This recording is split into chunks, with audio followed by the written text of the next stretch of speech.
만약 베드로의 가장 큰 세 가지 실수가 사실은 하나님께서 그를 구원하시기 위해 사용하신 도구였다고 말한다면 어떨까요? 모순처럼 들리시나요? 하지만 오늘 저는 여러분을 우리가 주일학교에서 배운 것 그 이상으로 나아가는 여정으로 초대하고 싶습니다. 여러분의 마음 가장 깊은 곳, 여러분이 자신을 부인했던 순간들, 연약했던 기억들, 그리고 나는 그 사람을 모르오 라고 외쳤던 바로 그 자리를 어루만져줄 그런 여정으로 말입니다. 추운 밤, 모닥불 곁에 있어 보신 적이 있나요? 불이 주는 온기 때문만이 아니라 그 불꽃 안에서 약동하는 생명력과 빛에 이끌려 가까이 다가가게 되는 그 느낌을 아시나요? 베드로가 대제사장의 집들에서 모닥불 앞에 앉아있던 밤이 바로 그런 밤이었습니다. 하지만 그 모닥불은 예루살렘의 차가운 밤 공기에 시려진 그의 손만 녹여줄 것이 아니었습니다. 그 모닥불은 중요한 사람이 아무도 보고 있지 않을 때 베드로가 어떤 사람인지 그 본 모습을 드러낼 참이었습니다. 하나님께서 우리의 가장 사적인 순간, 가장 숨겨진 순간, 가장 인간적인 순간을 사용하셔서 가장 아름다운 변화의 이야기를 써내려가신다는 것은 참으로 놀라운 일입니다. 베드로는 그저 예수님을 따르기로 결심한 어부가 아니었습니다. 그는 다른 제자들이 배에 머물러 있을 때 물 위를 걸었던 가장 대담한 제자였습니다. 다른 이들이 여전히 의심할 때 예수님께서 살아계신 하나님의 아들이심을 분명한 목소리로 고백했던 사람이 바로 베드로였습니다. 겟세마네 동산에서 스승을 지키기 위해 칼을 뽑아들고 필요하다면 군중 전체와 맞설 준비가 되어 있었던 사람이었습니다. 하지만 베드로를 배 밖으로 뛰어내리게 했던 바로 그 용기, 그 열정, 그 사랑이 그로 하여금 상상조차 할 수 없었던 일을 저지르게 만들었습니다. 가장 결정적인 순간, 예수님께 지지가 가장 절실했던 그 순간에 베드로는 생면부지의 사람들 앞에서 3번이나 그분을 모른다고 말했습니다. 3번씩이나요. 그것은 한순간의 연약함이 아니었습니다. 사랑보다 두려움의 목소리가 더 크게 들렸던 3번의 연속된 순간이었습니다. 그리고 이 이야기에서 저를 가장 감동시키는 부분은 바로 이것입니다. 예수님은 놀라지 않으셨습니다. 이미 알고 계셨습니다. 사실 예수님은 베드로에게 이런 일이 일어날 것이라고 미리 말씀하셨습니다. 시몬아, 시몬아, 보아라. 사탄이 너희를 밀처럼 체질하려고 요구하였다. 그러나 나는 내 믿음이 닳아 없어지지 않도록 너를 위하여 기도하였다. 그러니 네가 돌이킨 뒤에 내 형제들에게 힘이 되어 주어라. 이 말씀의 깊이가 느껴지시나요? 예수님은 베드로가 실패하지 않기를 기도하신 것이 아닙니다. 실패로부터 회복되기를 기도하셨습니다. 이것이 모든 것을 바꾸어 놓지 않나요? 우리는 어떤 대가를 치르더라도 실패를 피하라고 가르치는 문화 속에서 살아갑니다. 우리는 기독교인이 된다는 것은 결코 실패하거나 의심하거나 두려워하거나 신앙을 부인하지 않는 것이라고 생각하며 자랍니다. 하지만 우리 자신보다 우리의 마음을 더 잘 아시는 예수님께서는 베드로가 하나님께서 부르신 그 사람이 되기 위해 이 경험을 반드시 거쳐야 한다는 것을 알고 계셨습니다. 잠깐 저와 함께 생각해 봅시다. 여러분은 SNS에 올라온 사진만으로 누군가를 아는 것과 매일 함께 생활하는 사람을 아는 것이 같다고 생각하시나요? 당연히 아니죠. 사진은 최고의 각도, 행복한 순간, 가장 멋진 옷만을 보여줍니다. 하지만 누군가와 진정으로 함께한다는 것은 아침에 잠옷 바람으로 마주하는 것을 의미하고 스트레스 받는 순간에 곁에 있어 주는 것을 의미하며 그들의 두려움, 불안, 약점을 아는 것을 의미합니다. 베드로는 스스로를 잘 안다고 생각했습니다. 그는 자신의 충성심, 용기, 예수님에 대한 사랑을 확신했습니다. 하지만 그는 자신의 신앙이라는 인생 샷도로만 자신을 알고 있었습니다. 물 위를 걸었던 용감한 베드로를 알았고 예수님을 하나님의 아들로 고백했던 단호한 베드로를 알았으며 동산에서 칼을 휘둘렀던 전사 베드로를 알았습니다. 하지만 그는 자신의 내면에 존재하는 두려움에 떠는 베드로는 알지 못했습니다. 압박이 견딜 수 없을 만큼 커졌을 때 자기 보존을 택할 베드로는 알지 못했던 것입니다. 그리고 어쩌면 여러분도 자신을 온전히 알지 못할지 모릅니다. 어쩌면 여러분도 한 번도 제대로 시험 받아본 적 없는 자아상을 가지고 있을지 모릅니다. 직장에서 공개적으로 신앙에 대해 질문을 받는다면 어떻게 반응할지 아시나요? 예수님을 변호하는 것이 승진, 우정, 기회를 잃는 것을 의미한다면 어떻게 할지 아시나요? 그리스도를 따르는 것이 여러분의 평판을 대가로 치러야 한다면 어떻게 행동할지 아시나요? 대제사장의 뜰에 있던 모닥불은 추운 밤에 옮기 그 이상이었습니다. 그곳은 계시의 장소였습니다. 다른 제자들로부터 멀리 떨어진 곳, 예수님의 추종자로 알려진 군중으로부터 멀리 떨어진 곳, 그의 용기를 비추던 스포트라이트로부터 멀리 떨어진 곳에서 베드로는 자신의 내면에 한 번도 만난 적 없는 낯선 이가 살고 있음을 발견했습니다. 첫 번째 부인은 한 하녀가 그를 보고 이 사람도 그와 함께 있었어요 라고 말했을 때 일어났습니다. 베드로는 여자여 나는 그를 모르오 라고 대답했습니다. 아주 간단하게요. 거의 자동적으로 튀어나온 재빠른 거짓말이었습니다. 아마 그는 이렇게 생각했을 겁니다. 이번 한 번뿐이야. 나를 지키기 위해서였어. 다시는 이런 일 없을 거야. 하지만 죄와 마찬가지로 거짓말에는 특이한 속성이 있습니다. 두 번째는 더 쉬워진다는 것입니다.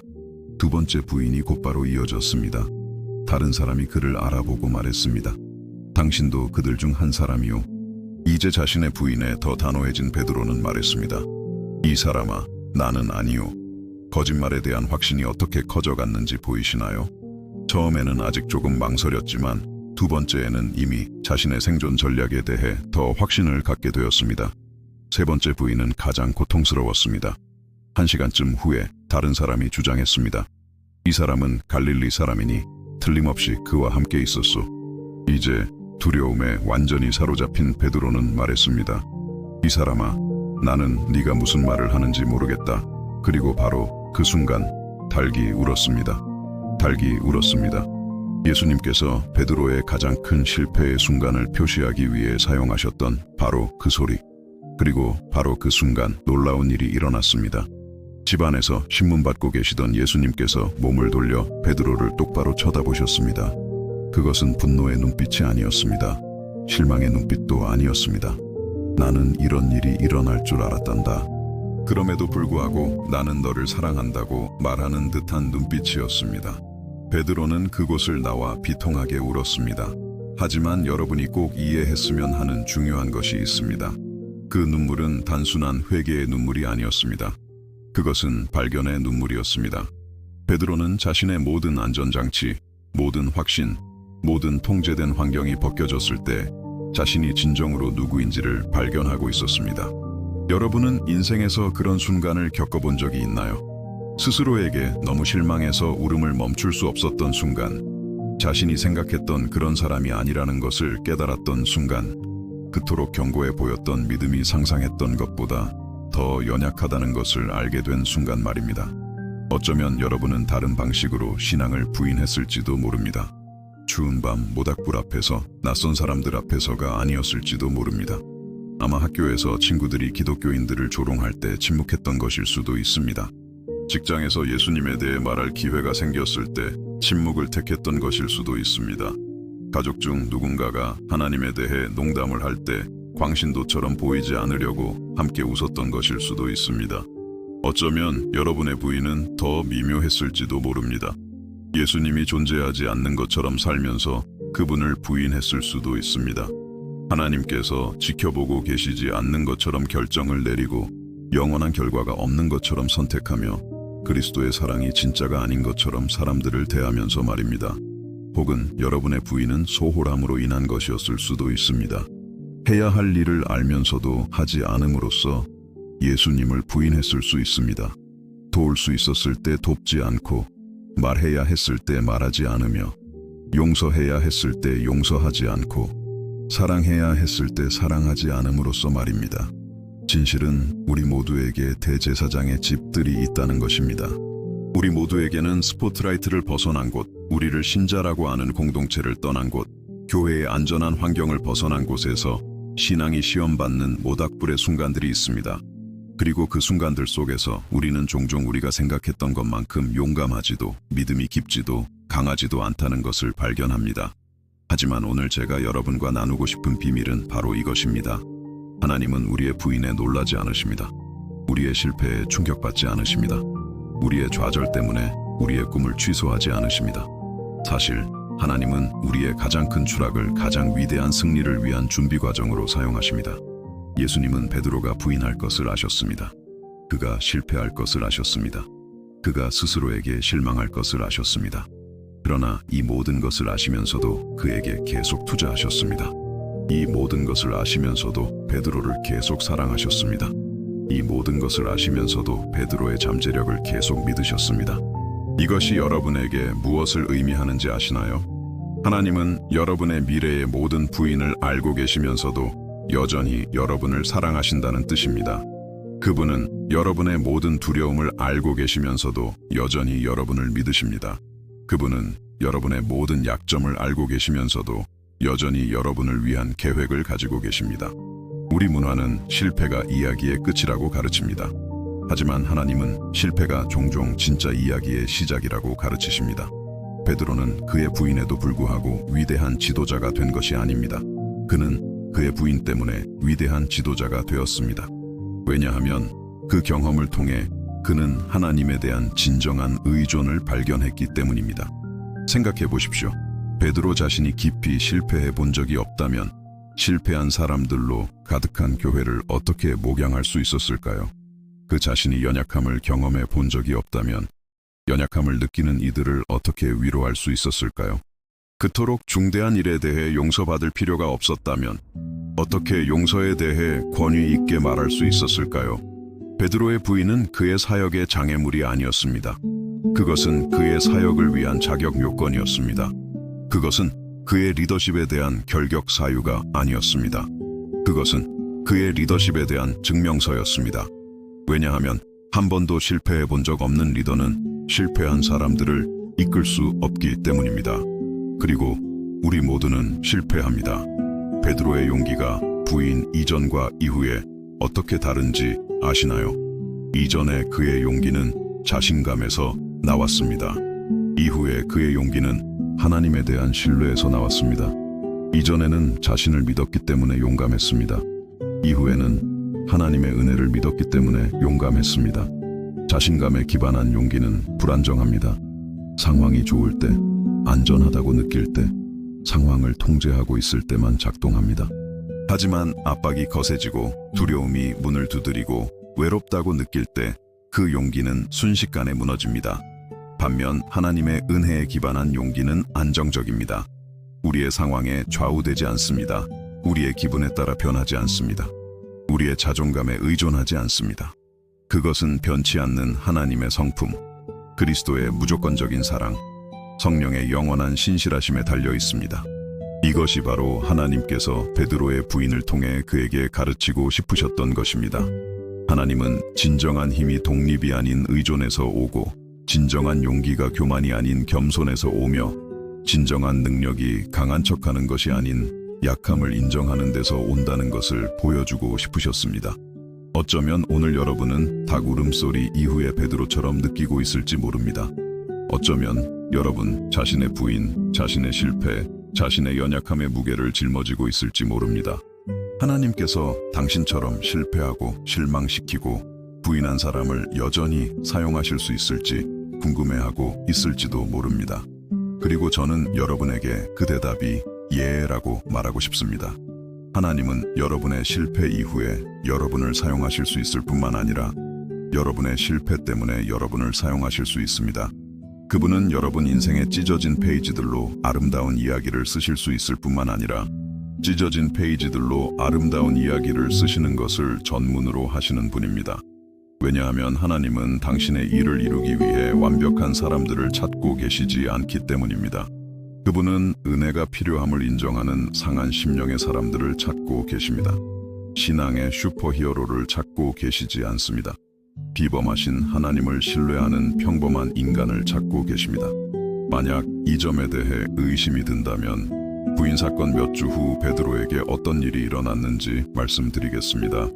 예수님을 3번이나 모른다고 부인했던 바로 그 사람이 오순절에 수천 명의 사람들 앞에서 설교했고 3천 명이 회심했습니다.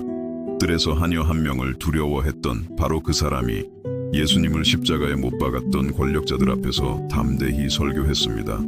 두려움 때문에 침묵을 택했던 바로 그 사람이 사랑 때문에 선포를 택했습니다. 하지만 이것은 베드로가 하루아침에 다른 사람이 되었기 때문에 일어난 일이 아닙니다.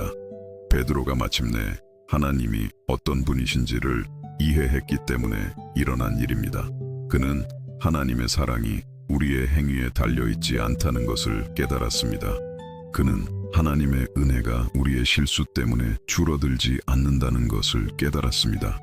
그는 하나님의 계획이 우리의 실패 때문에 취소되지 않는다는 것을 깨달았습니다. 그리고 베드로를 회복시키신 바로 그 하나님이 여러분을 회복시키기 원하십니다. 부인 후에 사랑의 눈빛으로 베드로를 바라보셨던 바로 그 예수님께서 여러분의 모든 부인 후에 사랑의 눈빛으로 여러분을 바라보고 계십니다. 오순절에 베드로에게 설교할 힘을 주셨던 바로 그 성령님께서 여러분이 목적과 소망을 가지고 살아가도록 힘주시기를 원하십니다. 여러분의 부인은 이야기의 끝이 아닙니다. 그것은 새로운 장의 시작입니다. 은혜가 실수보다 크다는 것을 배우고 사랑이 실패보다 강하다는 것을 발견하며 자비가 심판을 이긴다는 것을 경험하는 그런 장말입니다. 그리고 여러분이 이것을 이해할 때, 이것이 여러분의 마음 깊은 곳을 만질 때 여러분은 가장 큰 추락이 가장 큰 도약대가 될 수 있다는 것을 발견하게 될 것입니다. 가장 큰 약점이 다른 상처 입은 마음들과 연결되는 가장 큰 접점이 될 수 있다는 것을, 가장 큰 수치가 위로가 필요한 이들을 위로하는 가장 큰 자격증이 될 수 있다는 것을 발견하게 될 것입니다. 왜냐하면 하나님의 나라에서는 규칙이 다르기 때문입니다. 하나님의 나라에서는 마지막 된 자가 첫째가 됩니다. 하나님의 나라에서는 약한 자가 강합니다. 하나님의 나라에서는 우는 자가 위로를 받습니다. 그리고 하나님의 나라에서는 부인했던 자들이 가장 신실하게 고백하는 자들이 될 수 있습니다. 베드로의 이야기는 여러분의 이야기입니다. 베드로의 눈물은 여러분의 해방의 눈물이 될 수 있습니다. 베드로의 회복은 여러분의 회복이 될 수 있습니다.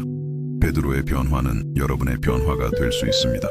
잠시 대화를 멈추고 싶습니다. 이 메시지가 여러분의 마음에 와닿고 의미 있게 다가왔다면 좋아요를 눌러주세요.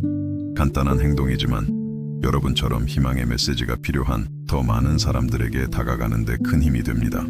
그리고 아직 저희 커뮤니티의 일원이 아니시라면 채널을 구독하고 알림 설정도 잊지 마세요. 다음 영상을 놓치지 않으실 겁니다. 이보다 더 특별한 초대를 하고 싶습니다. 여러분이 사랑하는 사람, 지금 고통이나 불확실함의 시간을 보내고 있는 누군가를 떠올려 보세요. 그 사람에게 이 영상을 공유해 주세요. 그 사람이 다시 피어나기 위해 필요한 희망의 씨앗이 될 수 있습니다. 마지막으로 댓글을 통해 무엇을 느끼셨는지 알려주세요. 여러분의 경험과 이 메시지가 여러분의 영혼에 어떻게 닿았는지 정말 알고 싶습니다. 여러분의 댓글은 우리 여정의 중요한 일부입니다.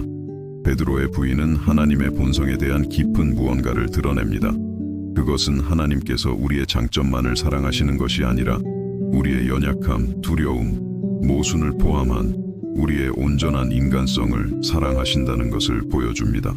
그리고 우리가 이것을 이해할 때, 이것이 우리 삶에서 실제가 될 때 놀라운 일이 일어납니다.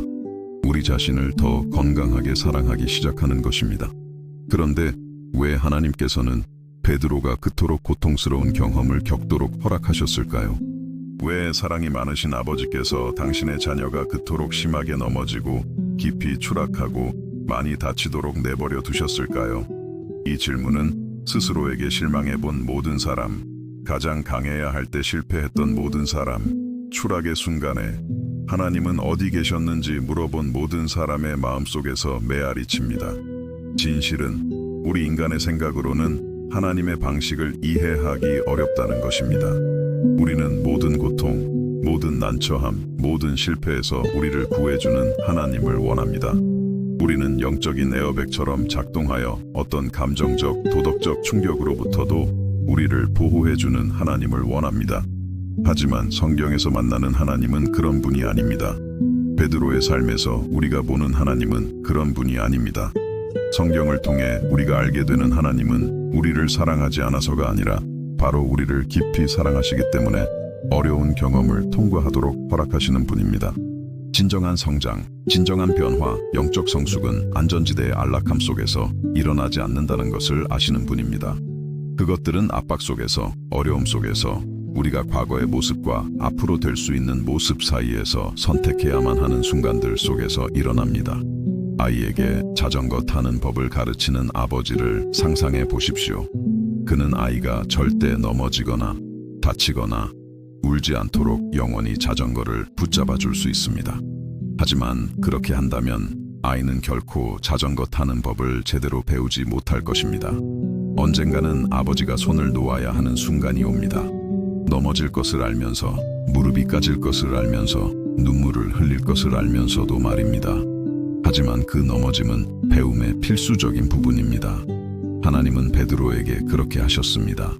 그분은 자전거를 놓으셨습니다. 베드로가 다치는 것을 보고 싶어서가 아니라 베드로가 혼자 균형 잡는 법을 배우는 것을 보고 싶으셨기 때문입니다. 베드로를 창피하게 만들고 싶어서가 아니라 베드로가 한계까지 시험받았을 때 자신이 진정으로 어떤 사람인지 발견하기를 원하셨기 때문입니다. 그리고 여기 여러분이 자신의 실패를 바라보는 방식을 완전히 바꿀 수 있는 진실이 있습니다. 하나님은 여러분이 자신을 신뢰하는 것보다 여러분을 더 신뢰하십니다. 그분은 여러분이 불을 통과하고 정결하게 나올 수 있다고 믿으십니다. 여러분이 자신의 모순과 마주하고 더 진정한 사람이 될 수 있다고 믿으십니다. 여러분이 인간성의 밑바닥까지 내려갔다가도 다시 올라올 힘을 찾을 수 있다고 믿으십니다. 하지만 하나님께서 여러분에게 두시는 신뢰와 여러분이 시험받기 전에 가졌던 자신감 사이에는 근본적인 차이가 있습니다. 여러분의 자신감은 여러분의 능력, 성취, 평판에 기반합니다. 그것은 나는 강하니까, 능력이 있으니까, 특별하니까 할 수 있어 라고 말합니다. 반면 하나님께서 여러분에게 두시는 신뢰는 그분이 여러분의 약점을 통해 일하시는 능력, 얼룩진 페이지들로 아름다운 이야기를 쓰시는 기술, 실패를 승리로 바꾸시는 전문성에 기반합니다. 베드로는 이것을 가장 최악의 방식으로 발견했습니다. 그는 자신의 자신감이 모래 위에 지은 집과 같다는 것을 발견했습니다. 폭풍이 오기 전까지는 견고해 보이고 안전해 보였습니다. 하지만 부인의 폭풍이 그의 삶을 휩쓸고 지나갔을 때 그의 자신감은 완전히 무너져 내렸습니다. 그러나 바로 그 무너짐 속에서 그는 훨씬 더 견고한 것을 발견했습니다. 바로 그를 향한 하나님의 신뢰였습니다. 베드로가 예수님을 부인하는 동안 예수님께서 무엇을 하고 계셨는지 생각해 본 적이 있나요? 그분은 신문받고 모욕당하고 폭행당하고 계셨습니다. 지상에서의 삶 중 가장 힘든 시간을 보내고 계셨습니다. 하지만 그럼에도 불구하고 자신의 고통 속에서도 그분은 베드로를 바라볼 여유가 있으셨습니다. 베드로에게 내가 너를 위해 기도했다는 당신의 말씀을 상기시켜줄 여유가 있으셨습니다. 이것은 우리에게 하나님의 마음에 대한 놀라운 사실을 보여줍니다. 우리가 실패하고 있을 때조차도, 우리가 부인하고 있을 때조차도, 우리가 실망시키고 있을 때조차도 그분은 우리를 버리지 않으십니다. 우리를 포기하지 않으십니다. 우리의 꿈을 취소하지 않으십니다. 사실 바로 우리의 가장 큰 추락의 순간에 그분의 은혜가 가장 강렬하게 나타납니다. 하지만 여기서 분명히 해야 할 것이 있습니다. 하나님은 우리의 실패를 일으키지 않으십니다. 우리의 죄를 계획하지 않으십니다. 우리를 죄짓게 하기 위해 우리의 자유의지를 조종하지 않으십니다. 베드로는 부인하기로 선택했습니다. 그는 고백하기로 선택할 수도 있었습니다. 침묵하기로 선택할 수도 있었습니다. 그 자리를 떠나기로 선택할 수도 있었습니다. 하지만 그는 부인하기로 선택했습니다. 그리고 하나님은 그 선택이 베드로와 당신 자신 모두에게 고통을 줄 것이라는 것을 아시면서도 그 선택을 존중하셨습니다. 그렇다면 우리의 실패에서 하나님의 역할은 무엇일까요? 그분은 실패를 일으키지 않으시지만 허락하십니다. 계획하지 않으시지만 사용하십니다. 승인하지 않으시지만 변화시키십니다. 그것은 마치 깨진 항아리를 버리는 대신 그 조각들을 사용하여 원래의 항아리보다 훨씬 더 아름다운 모자이크 작품을 만드는 숙련된 장인과 같습니다. 그리고 이것은 우리가 자신의 추락을 바라보는 방식을 완전히 바꿉니다. 우리의 실패를 하나님께서 우리를 포기하셨다는 증거로 보는 대신 그분이 우리 안에서 더 깊이 일하시기 위한 원재료로 볼 수 있습니다. 우리의 좌절을 우리가 쓸모없다는 증거로 보는 대신 신성한 은혜에 대한 우리의 진정한 의존성을 발견할 기회로 볼 수 있습니다. 하지만 솔직히 말해서 이것을 받아들이기는 쉽지 않습니다. 우리의 본성은 이 생각에 저항합니다. 우리는 우리의 이미지, 평판, 개인적인 서사를 통제하고 싶어 합니다. 우리는 구조되어야 할 인물이 아니라 우리 자신의 이야기의 영웅이 되고 싶어 합니다. 우리는 우리의 약점을 발견하는 것이 아니라 강해지고 싶어 합니다. 우리는 우리의 결점에도 불구하고 사랑받는 것이 아니라 우리의 미덕 때문에 존경받고 싶어 합니다. 베드로가 그랬습니다. 그는 가장 용감하고 가장 충성스러우며 가장 헌신적인 제자로 기억되고 싶었습니다. 그는 자신의 전기가 영웅적인 순간들, 올바른 결정들, 존경할 만한 태도들의 연속이기를 바랐습니다. 하지만 하나님은 다른 계획을 가지고 계셨습니다. 하나님은 베드로가 신앙의 슈퍼히어로로서가 아니라 신성한 은혜가 어떤 인간적인 상황에도 충분하다는 본보기로서 기억되기를 원하셨습니다. 그리고 어쩌면 하나님은 여러분에게도 같은 계획을 가지고 계실지 모릅니다. 어쩌면 그분은 여러분이 한 번도 실패하지 않은 사람으로 기억되기를 원하시는 것이 아니라 실패한 후에 일어서는 법을 아는 사람으로 기억되기를 원하실지 모릅니다. 어쩌면 여러분이 완벽함으로 존경받는 것이 아니라 진정성으로 사랑받기를 원하실지 모릅니다. 어쩌면 그분은 여러분을 인간적인 힘의 본보기로 만드는 것이 아니라 신성한 능력의 증거로 만들기를 원하실지 모릅니다. 하지만 그렇게 되려면 여러분은 베드로가 거쳤던 것과 같은 과정을 거쳐야 합니다. 여러분 자신의 인간성의 밑바닥까지 내려가야 합니다. 여러분 자신의 모순과 정면으로 마주해야 합니다. 여러분 안에 존재할 것이라고는 상상도 못했던 누군가가 있다는 것을 발견해야 합니다. 그리고 이 과정은 고통스럽습니다. 매우 고통스럽습니다. 자신이 생각했던 그런 사람이 아니라는 것을 발견하는 것은 굴욕적입니다. 자신의 믿음에 한 번도 눈치채지 못했던 균열이 있다는 것을 깨닫는 것은 당혹스럽습니다. 자신의 신념이 상상했던 것보다 덜 견고하다는 것을 인정하는 것은 고통스럽습니다. 하지만 베드로의 삶과 비슷한 과정을 겪은 사람들의 삶을 연구하며 제가 배운 것이 있습니다. 우리의 한계를 발견하는 고통은 우리 자신에 대한 거짓말에 기반한 삶을 사는 고통보다 훨씬 작다는 것입니다. 우리의 약점을 인정하는 굴욕은 완벽함이라는 거짓 이미지를 유지하려는 감옥보다 훨씬 더 해방적이라는 것입니다. 베드로는 완벽한 제자가 되려고 몇 년을 노력했습니다. 자신의 충성심, 용기, 헌신으로 예수님께 감명을 주려고 몇 년을 노력했습니다. 그리고 그 세월은 헛되지 않았습니다. 베드로의 예수님에 대한 사랑은 진실했습니다. 그의 헌신은 진짜였습니다. 그의 용기는 실제로 존재했습니다. 하지만 이 모든 것은 무언가를 증명하려는, 특별해지려는, 다른 사람들과 구별되려는 병적인 필요성에 오염되어 있었습니다. 부인은 이 병적인 필요성을 파괴했습니다. 그것들은 베드로에게 그가 상상했던 의미에서 특별하지 않다는 것을 보여주었습니다. 그는 다른 제자들보다 더 용감하지 않았습니다. 더 충성스럽지도 않았습니다. 더 영적이지도 않았습니다. 그는 그저 인간이었습니다. 영광스럽게 연약하게 모순적으로 인간이었습니다. 그리고 베드로가 자신의 인간성을 받아들였을 때 그는 진정으로 하나님께 유용한 사람이 되었습니다. 왜냐하면 하나님은 당신의 일을 이루기 위해 완벽한 존재가 필요하지 않기 때문입니다. 우주는 이미 한 번도 실패하지 않은 완벽한 천사들로 가득 차 있습니다. 하나님께서 원하시는 것은 은혜의 필요성을 아는 상한 심령의 인간들이며 그들과 마찬가지로 은혜가 필요한 다른 상한 심령의 인간들과 연결될 수 있는 사람들입니다.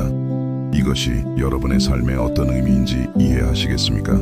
여러분이 하나님께 자신의 실패를 숨길 필요가 없다는 뜻입니다. 그분은 이미 모든 것을 알고 계십니다. 약하다고 느낄 때 강한 척할 필요가 없다는 뜻입니다. 그분은 여러분이 정확히 어떻게 느끼는지 알고 계십니다. 스스로에게 실망하는 것을 두려워할 필요가 없다는 뜻입니다. 그분은 이미 그런 일이 일어날 줄 아셨고 그럼에도 불구하고 계속해서 여러분을 사랑하십니다. 하지만 이것은 또한 여러분이 자신의 실패를 성장의 변명으로 사용하기를 멈춰야 한다는 것을 의미합니다. 베드로는 자신의 부인을 다시는 리더가 되려고 시도하지 않을 명분으로 사용할 수도 있었습니다.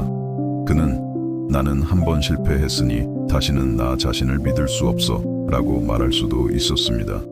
그는 남은 평생을 죄책감과 자기 연민에 빠져 살 수도 있었습니다. 하지만 베드로는 그렇게 하지 않았습니다. 그는 자신의 부인을 감옥이 아닌 학교로 사용했습니다. 그는 자신의 눈물을 자기 연민의 홍수를 위한 비가 아닌 새로운 시작을 위한 비료로 사용했습니다. 그는 자신의 고통을 세상과 자신을 격리시키는 벽이 아닌 다른 사람들의 고통과 연결되는 다리로 사용했습니다. 이것이 바로 자신의 실패를 통해 성장하는 사람들과 그 안에 갇히는 사람들 사이의 큰 차이입니다. 한쪽이 다른 쪽보다 덜 실패해서가 아닙니다. 한쪽이 다른 쪽보다 더 강해서도 아닙니다. 차이는 그들이 자신의 실패를 처리하는 방식, 하나님께서 그들의 좌절을 통해 일하시도록 허용하는 방식에 있습니다. 어떤 사람들은 자신의 실패를 자신이 인생의 피해자라는 증거, 세상이 불공평하다는 증거, 하나님이 자신을 버리셨다는 증거로 사용합니다. 다른 사람들은 자신의 실패를 자신이 인간이라는 증거, 도움이 필요하다는 증거, 하나님께서 여전히 자신 안에서 하실 일이 많다는 증거로 사용합니다. 베드로는 두 번째 옵션을 선택했습니다. 그리고 그 때문에 그는 예수님께서 당신의 교회를 세우신 반석이 되었습니다.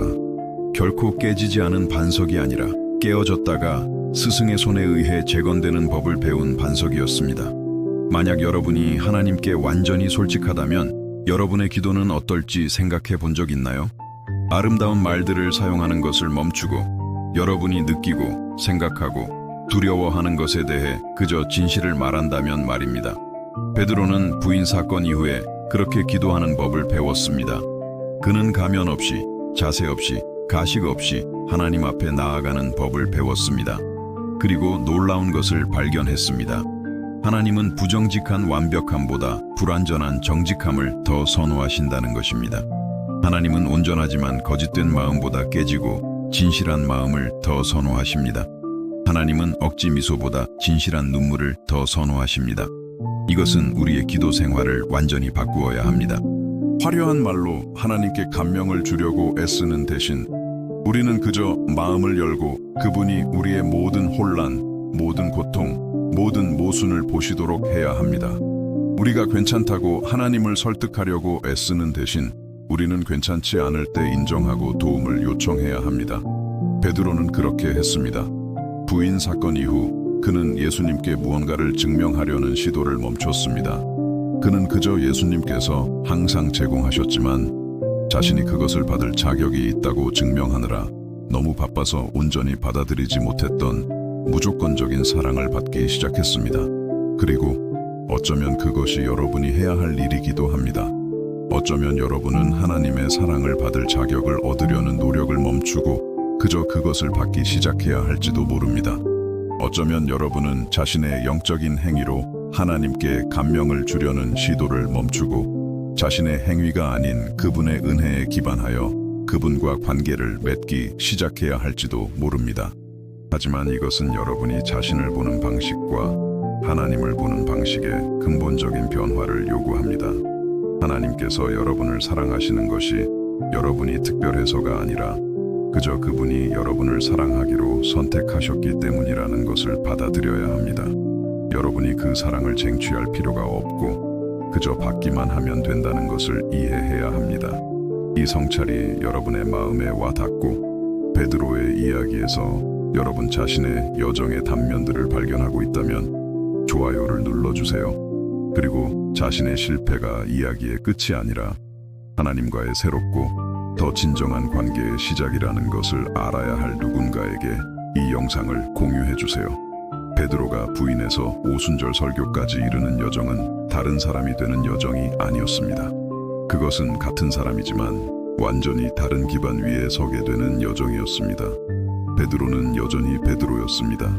그는 여전히 충동적이고 열정적이며 강렬했습니다. 하지만 이제 그 강렬함은 자신의 힘이 아닌 하나님의 은혜에 기반을 두었습니다. 하지만 여러분, 자신의 인간성의 밑바닥까지 내려가서 그곳에 존재하는 줄 몰랐으면 좋았을 것들을 발견했을 때 무슨 일이 일어날까요? 절대 하지 않겠다고 맹세했던 일을 할 수 있고 절대 갖지 않겠다고 맹세했던 감정을 느끼고 절대 하지 않겠다고 맹세했던 생각을 할 수 있다는 것을 발견했을 때 무슨 일이 일어날까요? 베드로는 예루살렘의 그 추운 밤, 이 현실을 가장 적나라하게 마주했습니다. 우리가 결함이 있다는 것을 이론적으로 아는 것과 그 현실의 압도적인 무게를 실제로 경험하는 것 사이에는 차이가 있습니다. 그것은 중력이 존재한다는 것을 아는 것과 절벽에서 떨어지는 것의 차이와 같습니다. 이론적인 지식은 실제 경험의 감정적 충격에 대비시켜주지 못합니다. 베드로는 자신이 불완전하다는 것을 알았습니다. 모든 제자들이 자신이 불완전하다는 것을 알았습니다. 하지만 그들 중 누구도 거울을 보고 돌아보는 사람을 알아보지 못하는 그 숨막히는 무게를 경험한 적은 없었습니다. 베드로가 세 번째로 예수님을 부인하고 닭 울음소리를 들었을 때 그의 내면에서 무언가가 죽었습니다. 죽은 것은 그의 자존심만이 아니었습니다. 죽은 것은 그의 자신감만이 아니었습니다. 그가 몇 년 동안 가꾸어 온 자기 자신의 모든 버전이 죽었습니다. 용감한 베드로, 단호한 베드로, 항상 준비된 대답을 가졌던 베드로, 싸움을 피하지 않았던 베드로. 그 베드로는 그 순간에 죽었습니다. 그리고 우리가 생각했던 우리 자신의 죽음은 항상 상상 이상으로 고통스럽습니다. 그것은 사랑하는 사람을 잃는 것과 같습니다. 왜냐하면 어떤 의미에서는 실제로 그런 일이 일어나기 때문입니다. 당신은 당신이 사랑했던, 믿었던, 의지했던 누군가를 잃고 있는 것입니다. 차이점은 그 사람이 바로 당신 자신이라는 것입니다. 그리고 당신이 이상화했던 자기 자신의 버전을 잃었을 때 애도는 더욱 복잡해집니다. 도망칠 곳이 없기 때문입니다. 당신은 자기 자신으로부터 도망칠 수 없습니다. 베드로는 이 애도를 강렬하게 경험했습니다. 그는 비통하게 울었다고 성경은 말합니다. 하지만 그 눈물에는 회개 이상의 것이 담겨 있었습니다. 그 눈물에는 혼란, 환멸, 미래에 대한 두려움, 과거에 대한 수치심이 담겨 있었습니다. 그 눈물에는 자신이 생각했던 그런 사람이 아니라는 것을 발견한 고통이 담겨 있었습니다.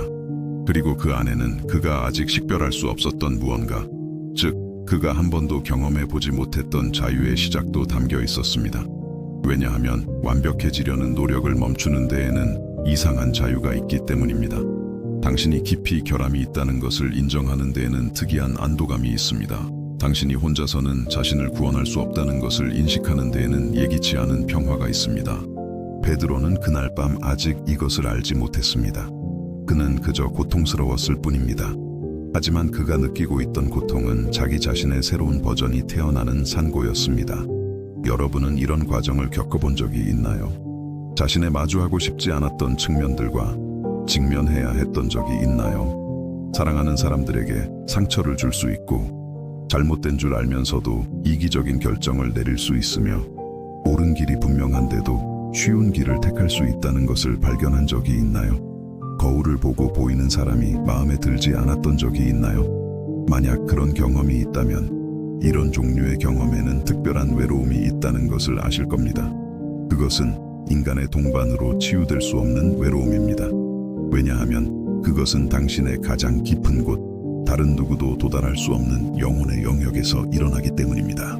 그것은 당신 자신보다 당신을 더 잘 아는 누군가에 의해서만 만져질 수 있는 외로움입니다.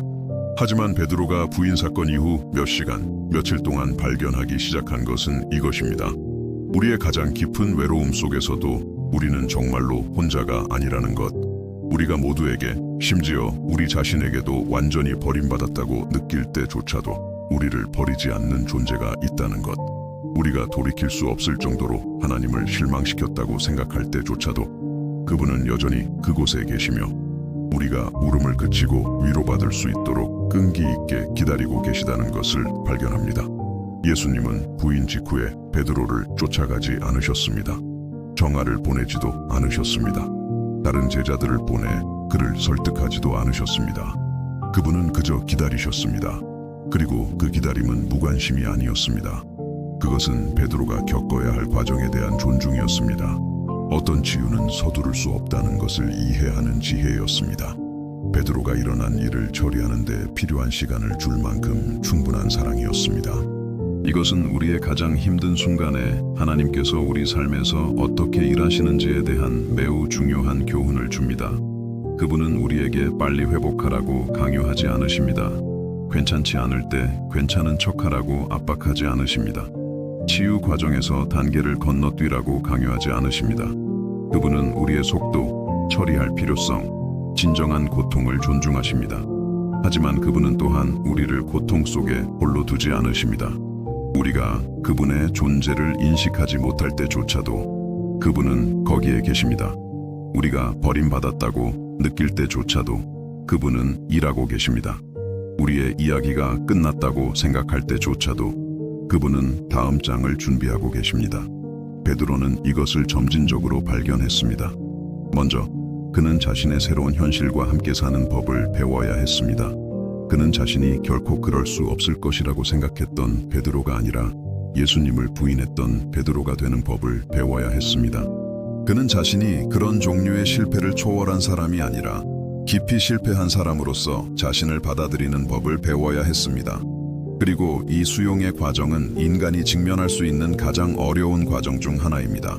왜냐하면 우리의 자연스러운 경향은 우리의 실패를 부정하거나 아니면 그것에 완전히 잠식되는 것이기 때문입니다.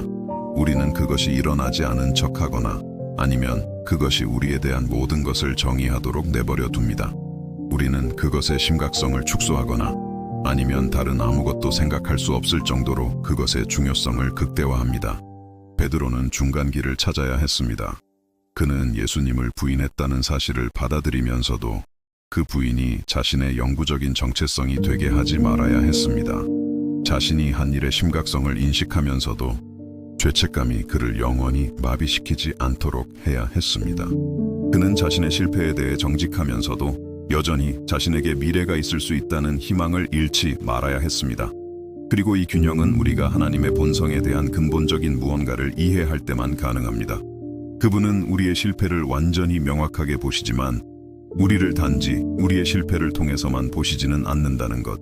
그분은 우리의 전체 이야기를 보십니다. 우리의 잠재력을 보십니다. 우리의 실패가 지혜로 변모했을 때 우리가 될 수 있는 모습을 보십니다.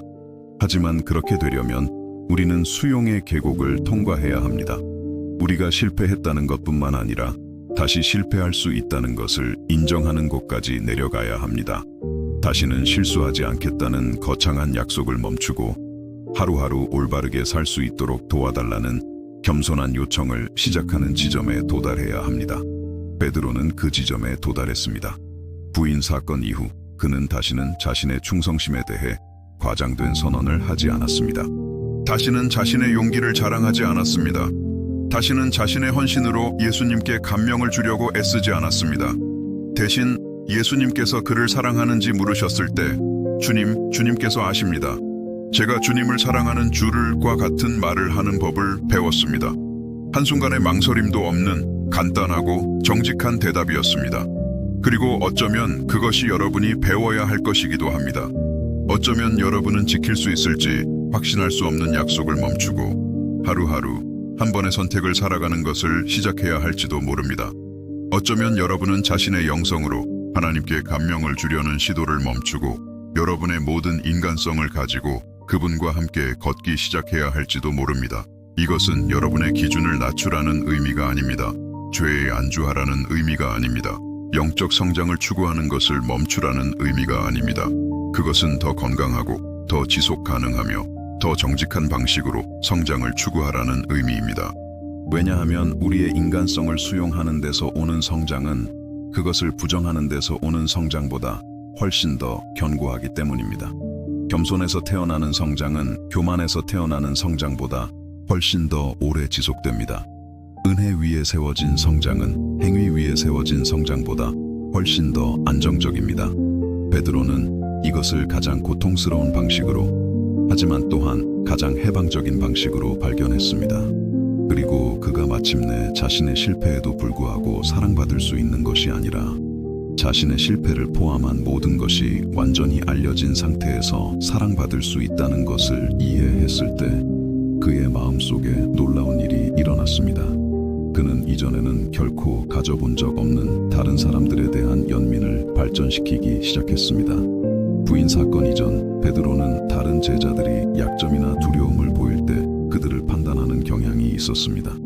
그는 왜 그들이 자신이 생각하는 것만큼 용감하지 않은지 이해할 수 없었습니다. 그는 자신의 한계를 인식하지 못했기 때문에 다른 사람들의 한계에 대해 인내심을 가질 수 없었습니다. 하지만 부인 사건 이후 베드로는 다른 사람들의 약점을 다루는 방식에 있어서 완전히 다른 사람이 되었습니다. 그는 실패의 고통과 회복의 달콤함을 깊이 아는 사람만이 가질 수 있는 부드러움, 인내심, 격려의 능력을 발전시켰습니다. 그리고 이것은 진정한 깨어짐과 회복의 과정을 거친 모든 사람에게 일어나는 일입니다. 당신은 더 인간적이 됩니다. 당신은 더 이해심이 많아집니다. 당신은 불완전하면서도 사랑받는 것이 어떤 것인지 알기 때문에 불완전한 사람들을 더 잘 사랑할 수 있게 됩니다. 이전에는 베드로가 의심과 씨름하는 사람을 볼 때 아마도 어떻게 이 사람이 의심할 수 있지? 예수님이 하나님의 아들이라는 것이 너무나 명백한데 라고 생각했을 것입니다. 부인 사건 이후 그가 의심과 씨름하는 사람을 볼 때 그는 아마도 당신의 힘든 싸움을 이해합니다. 저도 그런 과정을 겪었습니다. 하나님께서 제가 그 계곡을 건너도록 어떻게 도와주셨는지 이야기해 드릴게요 라고 생각했을 것입니다. 이전에는 베드로가 예수님에 대해 증언하기를 두려워하는 사람을 볼 때 아마도 용기가 부족하군, 그리스도에 대한 사랑이 부족해 라고 생각했을 것입니다. 부인 사건 이후 그가 증언하기를 두려워하는 사람을 볼 때 그는 아마도 얼마나 두려운지 압니다. 압박이 얼마나 심할 수 있는지 압니다. 하지만 약하다고 느낄 때조차도 하나님께서 우리에게 힘을 주실 수 있다는 것도 압니다 라고 생각했을 것입니다. 그리고 어쩌면 이것이 하나님께서 우리가 자신의 한계와 그토록 고통스럽게 마주하는 경험을 겪도록 허락하시는 이유 중 하나일지 모릅니다. 단지 우리를 겸손하게 만들기 위해서만이 아닙니다. 단지 우리에게 의존을 가르치기 위해서만이 아닙니다. 또한 우리를 고군분투하는 다른 사람들에게 은혜를 베풀 수 있는 사람으로 만들기 위해서입니다. 왜냐하면 고통받는 사람에게 제공할 수 있는 가장 강력한 것 중 하나는 조언이나 해결책이 아니기 때문입니다. 그것은 그 사람이 있는 곳에 이미 가본 사람의 연민 어린 존재입니다. 그것은 비슷한 시기에 하나님께서 당신의 삶에서 어떻게 일하셨는지에 대한 당신의 이야기입니다. 그것은 불가능해 보이는 것을 살아남는 것이 가능하다는 당신의 증거입니다. 베드로는 그런 종류의 사람이 되었습니다. 그는 절망에 빠진 사람들에게 희망을 가져다주는 존재가 되었습니다. 왜냐하면 사람들은 그를 보고 하나님께서 이 사람이 한 모든 일 후에도 그를 회복시키셨다면 어쩌면 나에게도 희망이 있을지 몰라 라고 생각할 수 있었기 때문입니다. 하지만 베드로의 변화는 하루아침에 일어나지 않았습니다. 그것은 점진적이고 때로는 고통스러우며 항상 신성한 은혜에 의존하는 과정이었습니다. 그가 다시 충동적으로 행동했던 순간들이 있었습니다. 그의 옛 본성이 다시 나타났던 순간들이 있었습니다. 그가 다른 사도들에게 교정받아야 했던 순간들이 있었습니다. 그리고 이것은 기독교인의 삶에서 치유와 변화의 과정이 어떻게 작동하는지에 대한 매우 중요한 교훈을 줍니다. 그것은 즉각적이고 완전한 변화가 아닙니다. 그것은 전진과 후퇴, 승리와 패배, 명료함의 순간과 혼란의 순간이 있는 긴 여정입니다. 하나님은 당신에게 완벽을 기대하지 않으십니다. 그분은 진전을 기대하십니다. 당신이 다시는 실수하지 않기를 기대하지 않으십니다. 당신이 실수로부터 배우기를 기대하십니다. 당신이 항상 강하기를 기대하지 않으십니다. 당신이 약점에 대해 정직하고 그분 안에서 힘을 찾기를 기대하십니다. 그리고 당신이 이것을 이해할 때, 이것이 당신의 삶에서 실제가 될 때 놀라운 일이 일어납니다. 당신은 완벽해야 한다는 끊임없는 압박 속에서 사는 것을 멈춥니다. 당신은 실패했을 때 하나님으로부터 숨는 것을 멈춥니다. 당신은 괜찮지 않을 때 괜찮은 척하는 것을 멈춥니다. 대신 당신은 새롭게 하는 정직함으로 살기 시작합니다. 당신은 하나님과 더 진정성 있게 관계를 맺기 시작합니다. 당신은 다른 사람들과 더 진실하게 관계를 맺기 시작합니다. 당신은 하나님께서 항상 원하셨던 그 사람이 됩니다. 진짜 사람, 깨어졌지만 치유되고 있는 사람, 불완전하지만 변화의 과정에 있는 사람. 베드로는 그런 사람이 되었습니다. 그리고 그 때문에 예수님은 그를 그토록 강력하게 사용하실 수 있었습니다. 베드로가 완벽해졌기 때문이 아니라 베드로가 진짜가 되었기 때문입니다. 베드로가 실수를 멈췄기 때문이 아니라 베드로가 자신의 실수를 건강하게 다루는 법을 배웠기 때문입니다. 베드로가 흔들리지 않는 믿음을 발전시켰기 때문이 아니라 베드로가 정직한 믿음을 발전시켰기 때문입니다. 오순절날 베드로의 설교를 들었던 사람들에게 이것이 어떤 영향을 미쳤을지 상상할 수 있나요? 그들은 신앙의 슈퍼히어로를 듣고 있었던 것이 아닙니다.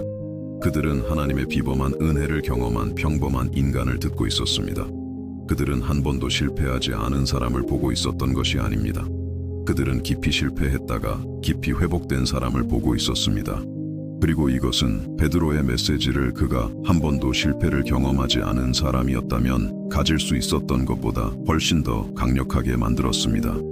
왜냐하면 그를 듣던 사람들은 그와 자신을 동일시할 수 있었기 때문입니다.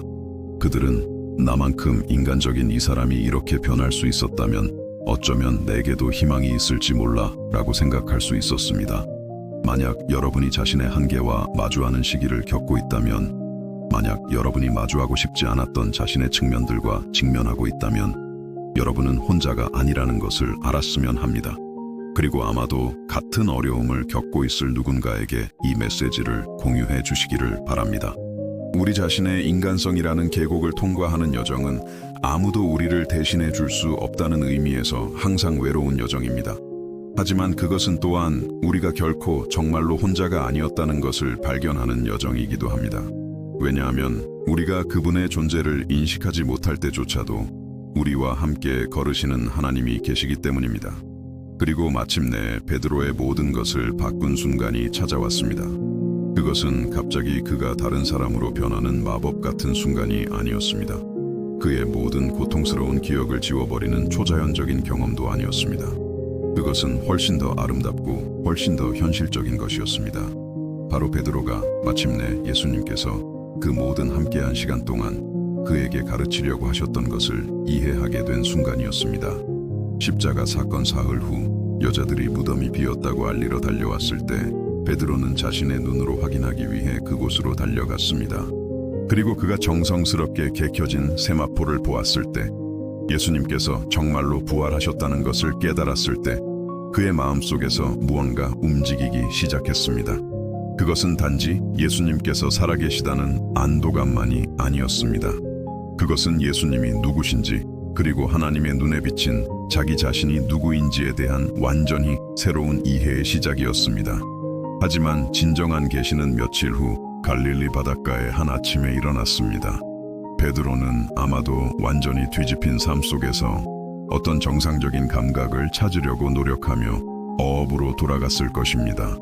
그는 밤새도록 고기를 잡았지만 아무것도 잡지 못했고, 날이 밝았을 때 해변에 서 있는 한 남자가 그에게 배 오른편에 그물을 던지라고 말하는 것을 보았습니다. 그물이 고기로 가득 찼을 때 요한은 예수님을 알아보고 주님이시다 라고 말했습니다.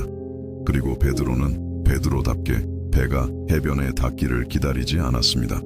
그는 물속으로 뛰어들어 예수님께 헤엄쳐 갔습니다. 하지만 이번에는 달랐습니다. 이번에는 자신감에서 비롯된 충동이 아니었습니다. 그것은 상한 사랑의 충동이었고, 마침내 무조건적으로 사랑받는다는 것이 무엇을 의미하는지 이해한 마음의 충동이었습니다. 예수님은 해변에서 그들을 위해 아침 식사를 준비해 놓으셨습니다. 구운 생선과 빵, 단순하고 친밀하며 의미로 가득 찬 식사였습니다. 그리고 이 식사 중에 인류 역사상 가장 중요한 대화 중 하나가 이루어졌습니다. 예수님은 베드로를 바라보시며 그의 삶을 영원히 바꿀 질문을 하셨습니다. 요한의 아들 시몬아, 네가 이 사람들보다 나를 더 사랑하느냐? 베드로는 부인 사건 이전처럼 대답할 수도 있었습니다. 물론 주님을 더 사랑합니다. 저는 주님의 가장 헌신적인 제자입니다. 저는 결코 주님을 버리지 않을 것입니다. 하지만 베드로는 자기 자신에 대해 무언가를 배웠습니다. 그는 자신의 거창한 선언이 압박에 의해 시험받을 때 아무 가치가 없다는 것을 배웠습니다. 그래서 그는 간단하고 정직하며 겸손하게 대답했습니다. 예, 주님.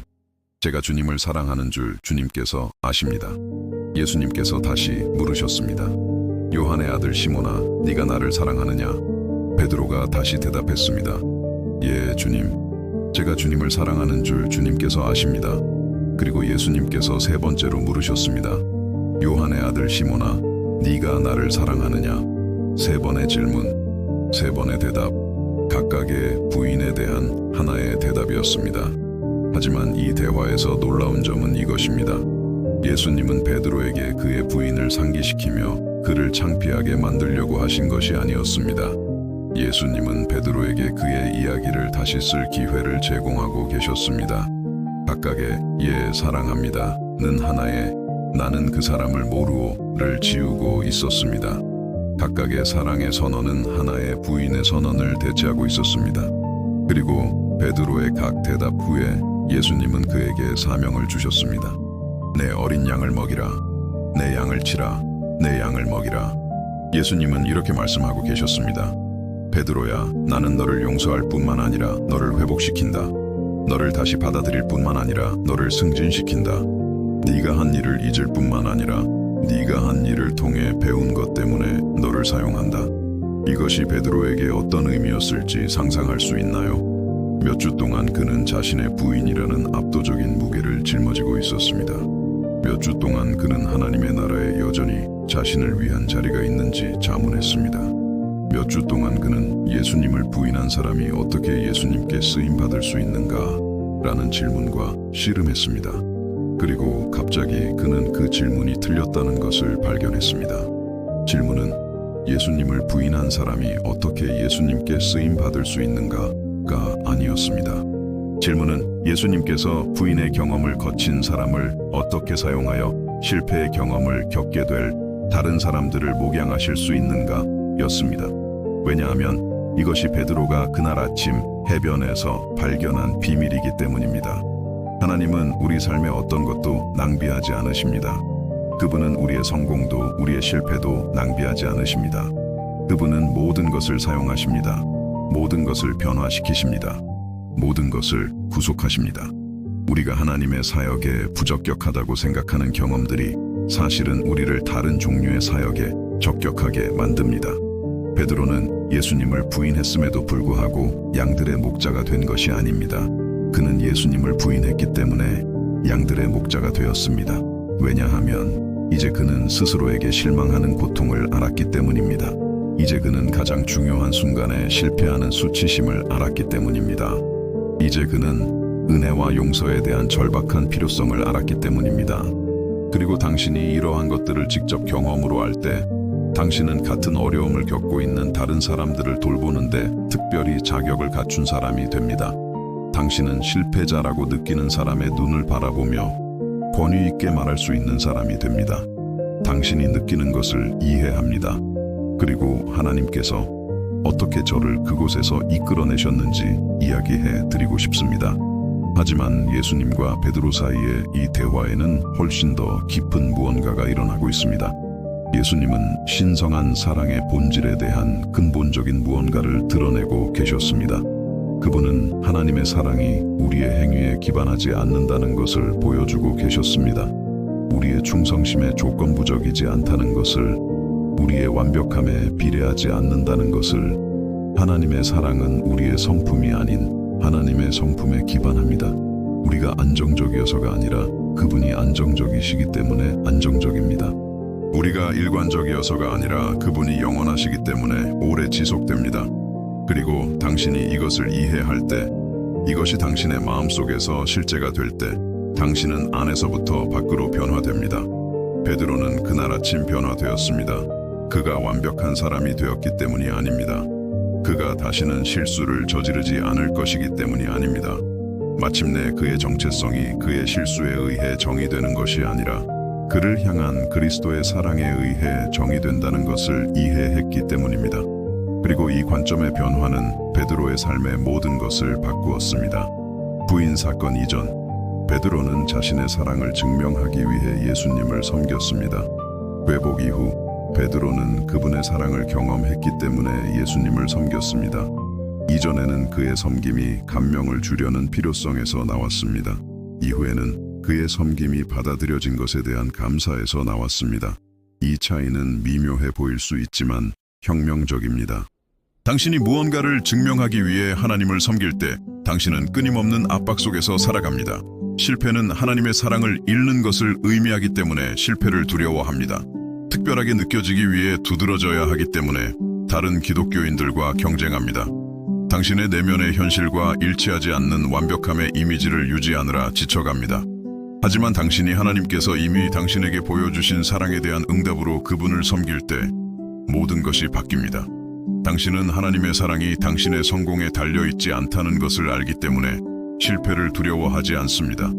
당신의 안전이 비교에서 오지 않기 때문에 다른 기독교인들과 경쟁하지 않습니다. 당신의 수용이 거짓 이미지의 유지에 달려있지 않기 때문에 진정성이 있을 수 있습니다. 베드로는 이 자유를 경험했습니다. 그리고 이 자유가 그를 오순절 날에 일어서서 그가 이전에 보여준 적 없는 권위로 설교할 수 있게 했습니다. 그것은 교만의 권위가 아니었습니다. 그것은 감사의 권위였습니다. 한 번도 실패한 적 없는 자의 권위가 아니었습니다. 실패했다가 용서받은 자의 권위였습니다. 그리고 그날 3,000명이 회심했을 때 그것은 베드로가 완벽한 연설가였기 때문이 아니었습니다. 베드로가 진정성 있는 연설가였기 때문입니다. 그를 들었던 사람들은 그의 웅변에 감명받은 것이 아니었습니다. 그들은 그의 진실함에 감동받았습니다. 그의 신학적 논증에 설득된 것이 아니었습니다. 그의 개인적인 변화의 증거에 마음이 움직였습니다. 왜냐하면 누군가가 하나님에 대해 말하는 것을 듣는 것과 누군가가 하나님께서 자신의 삶에서 하신 일에 대해 말하는 것을 듣는 것 사이에는 차이가 있기 때문입니다. 은혜에 대한 이론을 듣는 것과 은혜에 의해 변화된 사람의 증언을 듣는 것 사이에는 차이가 있습니다. 용서에 대한 개념과 용서받은 사람의 실제 이야기 사이에는 차이가 있습니다. 베드로는 개념을 설교하지 않았습니다. 그는 자신의 이야기를 설교했습니다. 이론을 가르치지 않았습니다. 그는 자신의 증언을 나누었습니다. 그리고 그의 증언은 실제였기 때문에 힘이 있었습니다. 살아냈기 때문에 권위가 있었습니다. 진실했기 때문에 영향력이 있었습니다. 그리고 이것이 우리가 베드로의 변화에서 배울 수 있는 가장 중요한 교훈 중 하나입니다. 당신이 줄 수 있는 가장 강력한 증언은 당신의 완벽함에 대한 것이 아니라 당신의 불완전함 속에서 나타난 하나님의 은혜에 대한 것입니다. 당신이 들려줄 수 있는 가장 영향력 있는 이야기는 당신이 어떻게 한 번도 실패하지 않았는지에 대한 것이 아니라 하나님께서 당신의 실패를 통해 어떻게 일하셨는지에 대한 것입니다. 하지만 이런 종류의 증언을 가지려면 당신은 베드로가 거쳤던 것과 같은 과정을 거쳐야 합니다. 당신은 자신의 실패에 대해 정직해야 합니다. 진정한 회개의 고통을 경험해야 합니다. 하나님의 용서와 회복을 받아야 합니다. 그리고 당신은 이 경험이 당신이 자신을 보는 방식과 다른 사람들과 관계를 맺는 방식을 변화시키도록 허용해야 합니다. 베드로는 이 모든 것을 했습니다. 그리고 그 때문에 그는 예수님께서 당신의 교회를 세우신 반석이 되었습니다. 한 번도 깨진 적 없는 반석이 아니었습니다. 깨졌다가 하나님께서 더 강하게 재건하시도록 허용한 반석이었습니다. 예수님께서 베드로 위에 세우신 교회는 완벽한 사람들의 교회가 아니었습니다. 용서받은 사람들의 교회였습니다. 영적인 슈퍼히어로들의 공동체가 아니었습니다. 은혜에 의해 변화된 죄인들의 가족이었습니다. 한 번도 실패하지 않은 사람들을 위한 배타적인 클럽이 아니었습니다. 치유가 필요하다는 것을 아는 사람들을 위한 병원이었습니다. 그리고 베드로는 이런 종류의 교회의 완벽한 목자였습니다. 왜냐하면 그는 직접 경험으로 죄의 고통과 은혜의 달콤함을 알았기 때문입니다. 그는 실패의 쓴맛과 회복의 기쁨을 알았습니다. 그는 부인의 수치심과 용서의 자유를 알았습니다. 초대교회에 죄책감의 무게를 짊어지고 온 사람이 있으면 베드로는 그 사람의 눈을 바라보며 말할 수 있었습니다. 당신의 감정을 이해합니다. 예수님께서 저를 어떻게 용서하셨는지 이야기해 드릴게요. 과거 때문에 하나님을 섬길 자격이 없다고 느끼는 사람이 있으면 베드로는 대답할 수 있었습니다. 예수님께서 저 같은 사람을 사용하실 수 있다면 분명히 당신 같은 사람도 사용하실 수 있습니다. 그리고 상처 입은 사람들과 연결되고 절망에 빠진 사람들에게 희망을 제공하며 죄책감을 느끼는 사람들에게 은혜를 베푸는 이 능력은 베드로가 자신의 부인과 회복을 통해 얻은 경험에서 직접 비롯되었습니다. 이것이 당신의 삶에 어떤 의미인지 이해하시겠습니까? 당신의 가장 큰 실패가 다른 사람들을 돕는 가장 큰 자격 요건이 될 수 있다는 뜻입니다. 당신의 가장 고통스러운 경험이 당신의 가장 강력한 사역이 될 수 있다는 뜻입니다.